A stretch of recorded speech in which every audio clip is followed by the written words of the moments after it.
Okay, thank you. And Baruchim Abayim, B'Shem Hashem Na'aseh V'Natzliach. There is a machloket between the Rishonim. If we say something that is cooked already, right? We said already, Ein bishul achar bishul. Something that's cooked, and you cook it again, it's not considered cooking.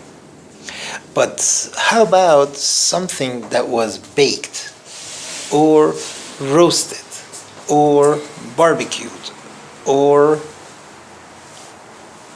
did I say baked? Yeah. Bake, roast, barbecue, all of these things, and then you cook it, or vice versa, right? You have already cooked it. Cooking means with water. You already cooked it. Now you want to roast it, barbecue it,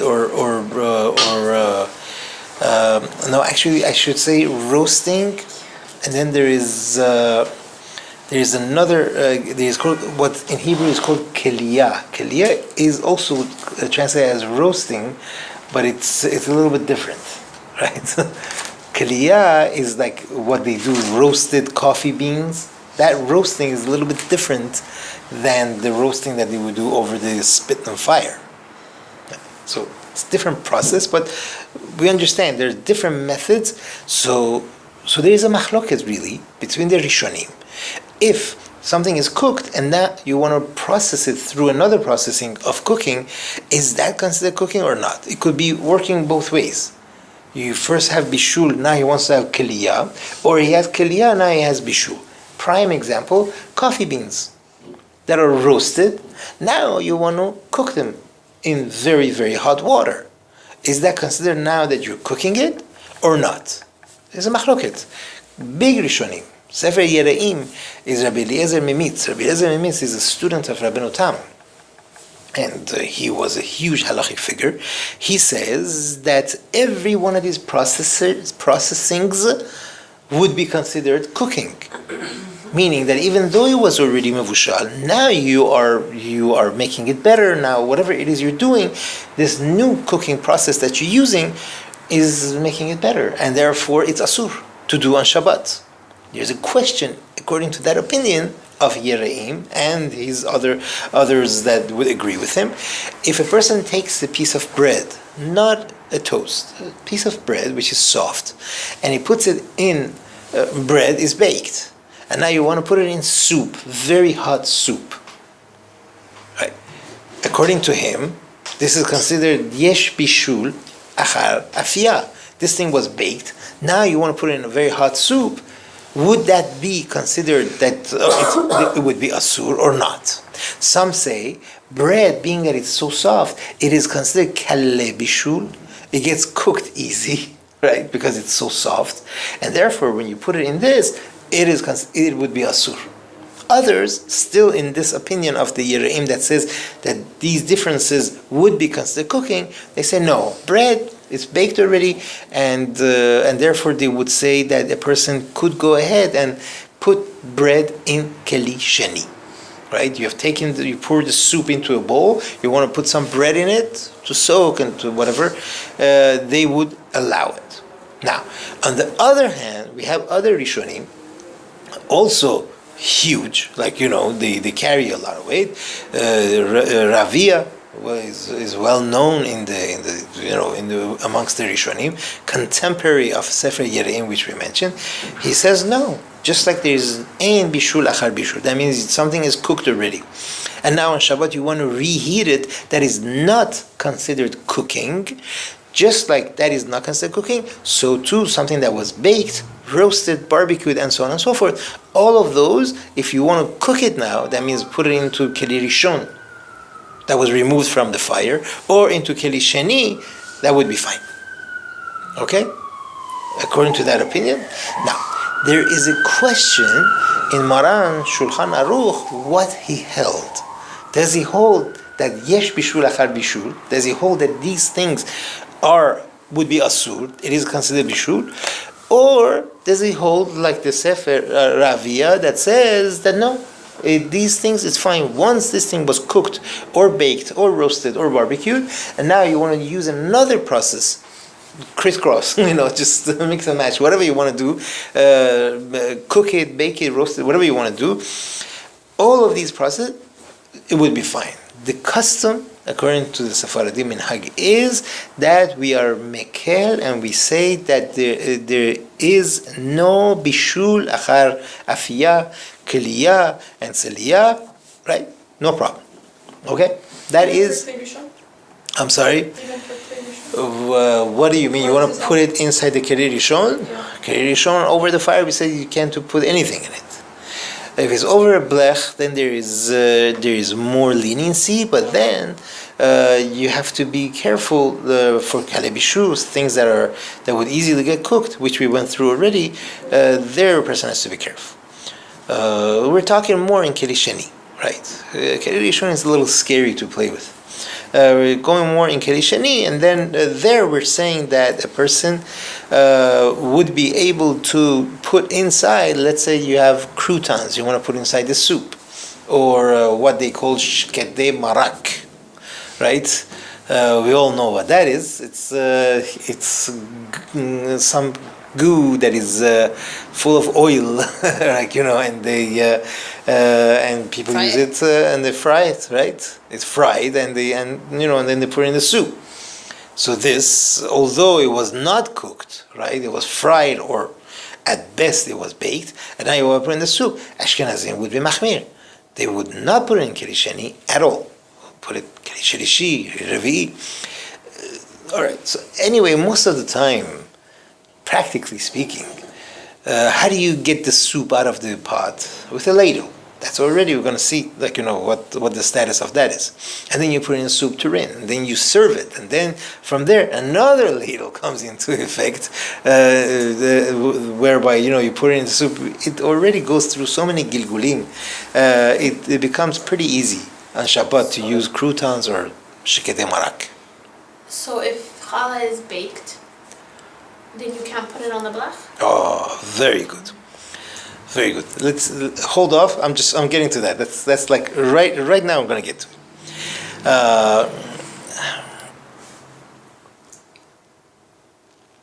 Yeah, you know what? We'll get to it. I'm just going to skip to that right now. So you have bread, or you have challah, and you would like to have it warmed up. It's like sitting on the table, room temperature. It's not covered of Shabbat. You want to have a nice hot challah. So can you or can't you put this on the blech to heat up? I mean, nobody's going to put it on the blech. The blech itself is usually pretty dirty. The bottom of the pot is always scraping on it. So you put a pan there and you put your bread, your challah in there, your bread. And you want nice, warm, good challah. Can one do that or not? Yes. Yeah, 100%. Right. Can you put it straight on? Is it mutar to put it straight on? Yeah, it is mutar to put it straight on. You just said, putting anything in a kli rishon is questionable. In a kli rishon, inside the kli rishon, right? That's is a problem of worse. No. On the fire. No, it's like someone who's watching you says, "Oh no, they're baking bread." No, it's just heating it. You could see challah. You have a perfectly baked challah, and you just warming it up. There is no question. No one ever I haven't seen anyone say that it would be a problem of keli rishon. Keli rishon is they have a pot, boiling pot of soup, and then you say, "Oh, I think it needs some pepper." Yeah, that's totally asur, right? Because pepper will get cooked. Tavlinim, spices we mentioned, they will get cooked. Did we go through the spices already? Yeah, we did. Right. So anything. So if you want to heat up anything baked and you want to put it on the blech, you have a kugel. You have a pot of rice. These stuff you want to put. Fish. We said or fish. All these things we said you want to put it on the blech. Perfectly fine. Your question now is you want to put it directly on without anything, like we mentioned, bread, challah. What else would we do without using a pot or pan?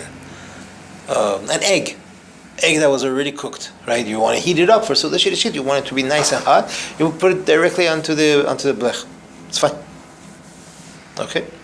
Now you have to pay attention.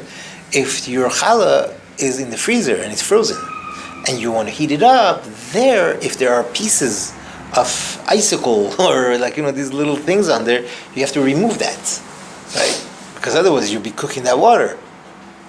But you could put a frozen challah on the bread? You could. Even though, maybe on the outside there's no ice, but inside it's still iced. Very good. That is excellent. They talk about it. Some poskim, because of that, they say don't do it because that's going to melt and make the challah nice and juicy and everything. It's true. You're right. But poskim bring it down. They said it doesn't concern us. That's fine. They do bring it down. Were nuts mentioned? Warming up nuts? If you know for sure they're all roasted, totally, then do it. Sometimes they're not. No, right, if it's not roasted. Right, if it's not roasted, no, we can't. Because then you are cooking it, you're roasting it, or whatever it is. Sometimes they miss some.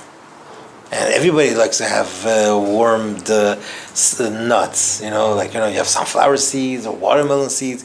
When you warm it up, it's a different world, Gan Eden. But I'm sorry, sometimes, you find some of them that are not, they've been missed and they weren't roasted. That would be a huge problem on Shabbat, because then we would be cooking it, or roasting it rather. Does it matter if it reaches Yachad Kollel or not? If the place that you're putting it on will eventually, if you would have left it there, would reach Yachad Kollel, then we have an issue. Even though you know you're not going to leave it there to become Yachad Kollel, so lechatchila, a person cannot do it. If he left it there and removed it right away, fine, we're okay. Are you allowed to use it? Yes, Yeah. because he never did reach Yachad Kollel, although he didn't Isur Darabanan. Although he did that, but at this point in time, yes, we could use it. That's not considered Maaseh Shabbat, right? That the person did the Maaseh of Shabbat. So plata doesn't reach Yachad Kollel. it will, It will. yeah, of course. So anything we put there is going to reach that. So how can we put stuff on there? So that's what I'm saying. You should. Anything that you put there is going to reach Yachad Kollel. That's the whole point of Ein Bishul Achar Bishul.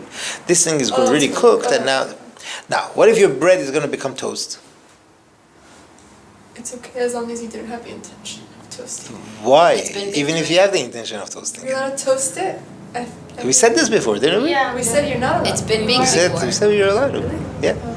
I'll tell you even better. Your tadhig is not so good, right? It's not. You could put it back onto the blech, right? Not on open fire, of course. Onto the blech and let it stay there until it becomes nice and crunchy. You're fine because it's already mevushal. It's already mevushal kol tzorcho. It's totally edible, right? And now it's just becoming, crunchy. That's fine. All right. Salt. Is one allowed to put salt into keli rishon? Yes. No. Yes or no? Yes. Okay. So. Salt was cooked, right? So. Not always. Not always. Depends on where it's coming from and how it's. Chazak u'aruch. Yes. Very good. So the truth is, salt, Chachamim made a differentiation between salt and other spices. Other spices, we said, they're kalei bishul. You have to be very careful. You cannot put it into keli sheni even, right? Because they're kalei bishul. Keli rishon can forget about it. Even keli sheni, Chachamim said, don't put it because it's going to get cooked, right? Even though keli sheni does not cook, right? But okay. So that's by other spices. Salt, although you might say, wait a minute, salt? Are you kidding me? You put salt in, it's going to get all melted, right? Wrong. Salt, even if you put it in cold water, it's going to get melted, right? That doesn't mean that it's getting cooked. Right, it's dissolving. It's just dissolving, right? It's not that it's getting cooked. Chachamim say salt is something that is very hard to get cooked, right? It's the opposite of kalei bishul. Right, it's the opposite of kalei bishul. As we would call in Farsi, it has a thick skin, right? It's puskoloft, right? It doesn't get cooked so easy, and therefore, right, we have to be careful though how to treat salt. If a person removed the pot from an open fire, right? It was on an open fire, cooking, and now he removed it. He cannot put salt still in that keli rishon, right? That's still asur to put salt in there, because we say you can't, it gets cooked because it's in keli rishon. However, if the pot,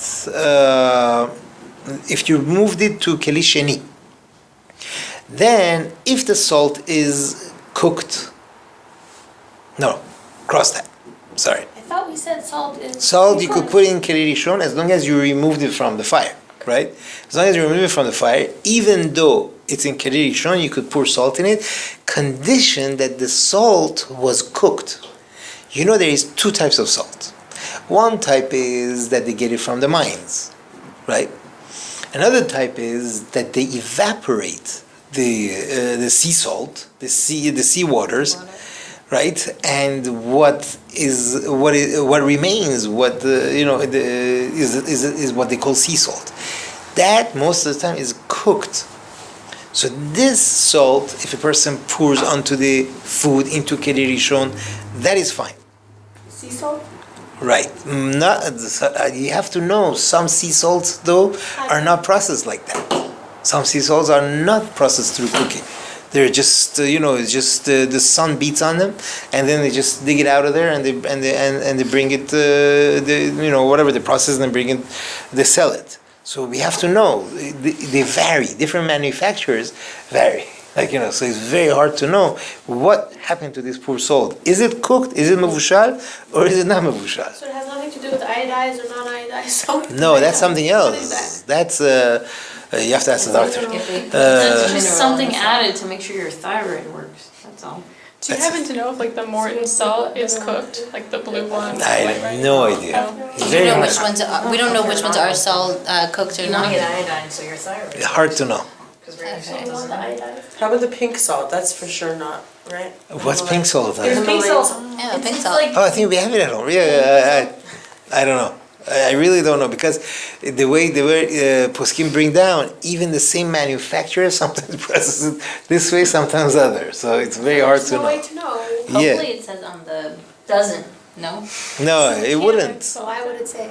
It wouldn't. It's not this, unless a person goes on their website and checks it out, that we always then I guess we could rely on that So then maybe. we shouldn't ever put it in keli rishon. So let's see. For Sephardim, a person in keli rishon, even if the keli rishon is as long as the keli rishon is not on an open fire, even if it's still on the blech, and the salt is cooked, then you could put it in. If the salt is not cooked, right, then you have to remove it from the blech, and then you could still put it in the keli rishon. Okay, that's clear. You can Even put if your salt, uncooked salt. right, even if your in a salt is, pot you don't know if on it's the cooked, uncooked, as long as you moved it away from the blech, then you could put salt in the pot. And Okay. can move it back? Like if you have it As on long it, as it's still, it's just for a few seconds, it's all, and you put the salt in it and you put it back. Yeah, even if it's boiling, right, even if it's boiling, you could put it in. But cooked salt, you can add the salt while it's on the fire. While it's on the blech, not an open fire. Okay. That's what we mean. Right, okay. Right, yeah, that's because- what I meant. Right. Okay. We just have to be clear. It's Shabbat, all right? Okay, so good. How about lemon? Can you pour that into clear rishon? No. Lemon we can't put it. That's for sure will get cooked. That's, I asked that even on question keli last time, sheni. Yeah. I think you asked on keli sheni. Yeah. Keli sheni, we say okay. Rabbi says it's okay. Others don't agree. Now, but if you totally removed it from fire, as we said, then you could put whatever, you could put salt in there, whether your salt is cooked or not. The whole question becomes, so it boils down to this. If it's on an open flame, forget about it, right? If it's not on an open flame, it's a covered flame, then you could put salt, right? That is cooked. But if it's you remove it from the blech, then you could put whatever salt you want in it. That's basically the end of it. And sugar falls under the same category. Sugar is always processed, right? Sugar is always cooked. I think there is raw sugar. There is. Oh, they sell it as raw sugar. But You're it right. says, Right? yeah. Yeah, but it would then you would know. If it's raw, then no. Then obviously it's gonna get cooked when you put it into keli rishon, right? Keli rishon for sure. But we're talking about things that are they will not get cooked. Salt is a prime example. Gemara brings another thing, basar shur, right? Beef, right? Beef doesn't get cooked so easy. and even if you cook it for a long time, it takes a long time for it to cook. But many poskim say that's true, but then there is the fatty parts that are in the beef. They get melted away. They get cooked, like in the heat. So that's why we have to be very careful if you have a keli rishon, right? As long as it's still yat soledet bo, do not put a piece of raw meat in there, right? Although the meat itself will take a long time for it to cook, but there's other components within the meat that would get cooked quicker, and therefore a person should be careful not to put it into keli rishon. Is it raw meat muksa in general? No, You can people eat eat raw meat, right? If you remember in Halachot we learned it that you remember we said that some places they shred it and they mix it into food. There's like so many different things, and we said that there's some fancy restaurants that very fancy restaurants that they just serve shredded food, so shredded meat. Steak tartare. What is it called? Steak tartare? Mm-hmm. So it's like barbarian thing, something. Yeah, okay, all over. that makes sense. That was a nation, no? The Tartars. The Tartars? Yeah. Okay, now, can a person... let's move to the next level. The next level would be to pour from keli rishon, right, onto something. What's the halacha there? By Shabbat and by other, by halachot of kashrut and different things, what do we say? We say, irui mekeli rishon, pouring from a keli rishon, right, will cook a thin layer on the outside. Kedei kelipa. Kedei kelipa means it will cook a thin layer. This halacha is true, right, only if the liquid that is pouring from keli rishon is still connected to keli rishon. It still carries that strength of keli rishon. It's still very hot. But what if it gets cut? What does that mean? That means, let's say you open the faucet, the faucet of the urn, and then you close it right away, and the water is like, just imagine slow motion. You open it, and then you close it, and then the water is coming down, and it's disconnected from the urn. There, it becomes easier, right? It is considered keli sheni, and it will not cook it kedei kelipa. How do you like that? Because it's not as hot. That's what we say. We say that air in this case, lessened the effect of the fire that was burning within the keli rishon, and therefore a person could go ahead and consider this as keli sheni. What would be a practical example of that? Practical example. Let's say you have tea leaves. We said tea leaves. It wouldn't be a practical example because we said tea leaves would be. What would we say? There's a keli bishul. But let's say something that's not keli bishul. What's a good example of something that's not keli bishul? That you need keli sheni for? I would say Coffee. coffee is already baked. It's already roasted. Vegetables. Yeah, vegetables. Like to put boiling sauce on it, maybe. Very good. You have a pot of sauce, right?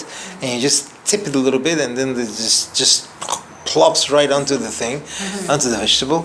That's considered already keli sheni, and I don't know who would want to do that, but okay. Use a ladle, does that consider also kosher? Well, a ladle, very good. That's the next thing we're going to get to. Bezrat Hashem, a ladle, what halacha it has, we're going to discuss it. Now, a person. Let's get to the real question over here. Is a person allowed to have? He has a cup, and in the bottom of the cup there is a little bit droplets of. There's water. It's wet. Your cup is wet, and you want to pour from your urn onto this cup. Are we allowed to do that or not? The answer is yes. The little droplets over there. It's fine. The best thing to do is pre-cooked water. No.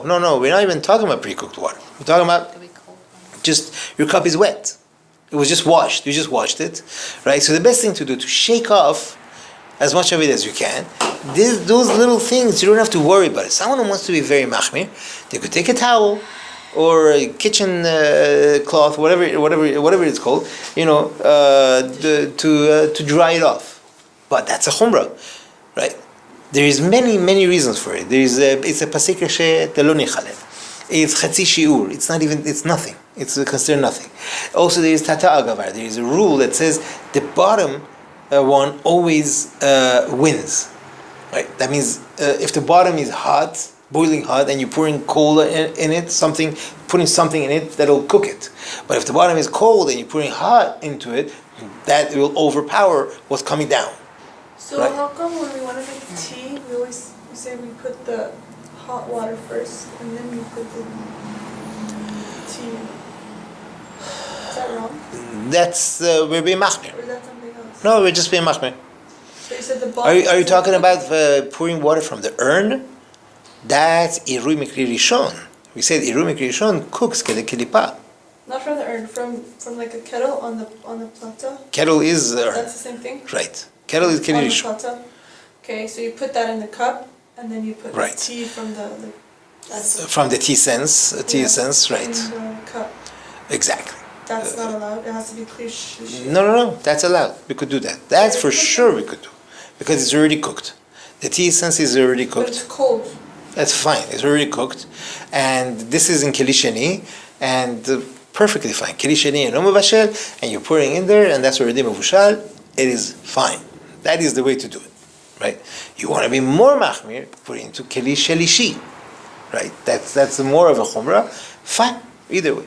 But in this case, in these little things, droplets, it's fine, and it's also irui. You're pouring. It's not like that it's actually getting cooked. So therefore, there is all the allowance, and it's fine. What if your cup here is not wet because you washed it? You had 1 cup of tea, right? And the water in there is already mevushal, and you're craving another cup of tea. Let's say it's one of these tiny little things that that are not shiur, and you want to have another cup of tea. So then you want to put it under the urn and pour water in it. Is that okay? That's even easier. Yeah, for sure, it's even easier. Water is cooked. Right. That's even easier because your water over there certainly is cooked, and therefore it is easier. So that's as far as these little droplets in the bottom of the cup. Now, your pot, you would like to remove the lid of the pot to check how is the situation of your It's food. really annoying if you have to wipe it off. If you have to wipe it out, we say, oh, wait, you talking about the pot cover or the Yeah, cups? the pot cover. Okay, we'll talk about that. So now, as we all know, there is condensation usually in pots, right? That means there's steam coming up and it builds up on the pot cover. As soon as you touch your pot the cover, these little droplets are going to fall into the pot. Are you cooking those? Already cooked. It's already cooked and it's very hot, no problem. Even though it's dripping into Keli Rishon, we're still fine, right? The issue is when you want to put it back, right? Because in that interim, that condensation cooled off, right? That condensation cooled off, and when you want to put it back on, we are in trouble. What's the best thing to do? Just shake it off. Just shake it off. Whatever little water that's left on the pot cover, that is fine. Again, the same idea. First of all, it's mavushal. Second of all, it's what was that? It's mavushal. It's already cooked. And second of all, it's nothing. It's a tiny shiur. Now, if one wants to be machmir, like to dry off the lid, fine, they could. Why not? It's Shabbat. If one wants to do it, fine. But let's stick to the halakha. And the halakha is that a person could go ahead and put it back on just as long as he shakes off. You don't want a whole a whole cup of condensation on the lid to be pouring it back into the thing. So what it if also the condensation drips on the blech? Oh, that we discussed already. That's that's an issue, right? That's an issue. Although some How is poskim, that different than the Kli Rishon? thank you. So some poskim say that this is the same thing, right? You hear like that water dripping onto the blech and it gets all cooked and everything. What are you cooking? It's already cooked, right? Yeah, but when that water, as opposed Travels to from the water the- going as opposed to the water going into the pot of food, over there we're saying, okay, it's a very small amount compared to the big pot of soup, let's say. But now over here, just going straight onto the bluff, there's nothing. But it's the same idea. It's the same exact idea. You see? However, for sure, a person should be careful.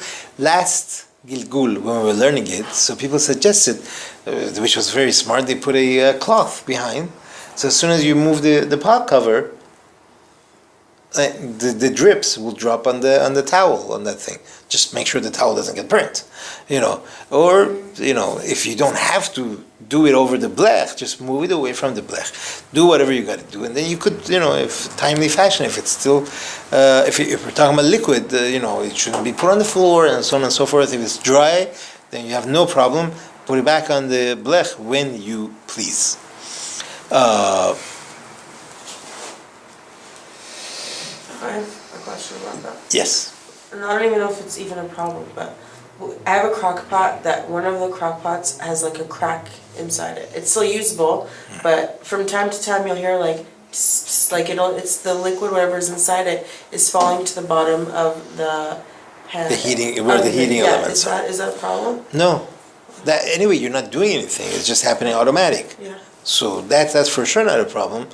That goes back to what we were saying. Then if you want to move it and then you hear this hissing sound, then again, really halachically, it's not such a big issue. If a person could avoid it, but here you can't avoid it really. But I understand, how does that happen? You have inside your crock pot. So you have the insert, the ceramic, right? Ceramic. Over the ceramic, you have the lid. Yeah. So then, where does this? There's a crack inside the ceramic. In the ceramic. The ceramic, Yeah. probably on the top has a. On the bottom. If it's on the bottom, then how come all the food doesn't go in? Because it's so small. Interesting. Yeah. Time to change it, no? Well, it works then. It's a special, I like the size. I can't find the size. But you could order the insert. You know that? Yeah. If you so please. But halachically, it's not. Halachically, it's not a problem. Halachically, it's fine. Now let's get to the ladle. Right, your ladle, you just washed it, and you don't have a towel handy to dry it, and you would like to serve the food. Your guests are waiting; they're starving, and you would like to serve the food. Can you stick this ladle with a little bit droplets of water from the sink that's still on it? You shake it off, and then you would like to serve it. Really, halachically, exactly like what we mentioned until now, you could go ahead and do it, right? But the best thing, it would be more correct to be machmir in this case, to go ahead and find a towel and dry these off, because now you are entering keli rishon, right? It's different than irui. Until now we were discussing irui, right? That it's getting poured from keli rishon into these things. But here you're actually inserting the ladle into keli rishon, although again, What if it's pre-cooked? if it was pre-cooked, the ladle. Let's say you serve cholent. Excellent. That's the next The level. ladle. Let's first deal with this. So you just washed it. There's some little droplets of water on the ladle. You could halachically insert it into the pot and get the food out. Better to be machmir for sure and to dry off the ladle. Correct? Makes sense? That would be the best thing to do. However, let's say you served soup, cholent, whatever it is, and it was sitting in the bowl on the counter next to your crock pot, and now, Baruch Hashem, you need to serve doubles, or someone wants to sneak into the kitchen and get some more using the ladle, and then on the ladle you have some cooled off soup. Can you insert that back in? Yes, of course. Although it's cold, but it's mevushal, and it's a little bit, and therefore, even if it's totally cold, even if that which is in the ladle is totally cold, you do not have to take a towel and dry it off, right, to put it back in. But for sure, if there is a significant amount, then just shake it off. If there's a little bit, go ahead and insert it back into keli rishon. This is keli rishon that's on the blech. This is keli rishon that's on the blech, correct. You can take food out from on the blech. If the food is fully cooked, yes. You don't have to take it off and then No. put it back on? No. You weren't here? No, you don't have to. You don't have to. As long as the food is... Really? As long as the food that's in there is fully cooked, right? No, because I think also one time we said that you can't take the top off if it's on the blood. Also, you have to take it off, even if you wanted to see or something. That's, I think we said that if we don't know if the food is fully cooked, correct me if I'm wrong. Right? So if it's fully cooked, you're allowed to do... Yeah, if it's fully cooked, then you have nothing to worry about. What are you worried about? And liquids are always, if it's already cooked, even if it cooled down, it's still considered completely cooked? For what purpose? To reheat it? No, not to heat it, just this whole scenario of... So this is what we're talking about, the ladle. It's Little putting it drops. back in. Little drops. Because it's a tiny amount in the ladle, so there... Because for example, with the ladle, you're saying the soup, even if it was already cooked, if it was some of the soup on the ladle, you could still put it back in. But if it's completely cold, it has the same temperature as So we water said from the sink that you washed it. So why one? the difference is this is cooked, very good. So you're 100% right. So the difference is over there, that's not cooked. Right, and by you, if there is a significant amount, and by you taking the inserting the ladle into the rishon, you're cooking that water. That's why you should shake it off, and better yet, dry it off. But in the soup, because it's cooked, as you said. But it's not cooked anymore, technically. No. The liquid is not. If it's not hot anymore, it's not cooked. You're a total Sephardi. That's why you're saying that it's not cooked anymore. Yesh bishul achar bishul belach. But remember, there is a machloket. According to the Rambam, this is totally cooked, right? We're just being machmir and saying no, yesh bishul achar bishul belach, and that's why we're saying that we would consider if you heat up. If let's say you have as you know, you have a little bowl of soup and it's fully cooled off, and now you want to reheat it. Can you do that on Shabbat? No. Of course not, because we say yesh bishul achar bishul belach. But here in the ladle, it's the same thing, same soup that cooled off. But being that it's a tiny amount, and after all said and done, it is already cooked. Oh, if it's so a we could tiny do it. amount. Right, it's a small amount.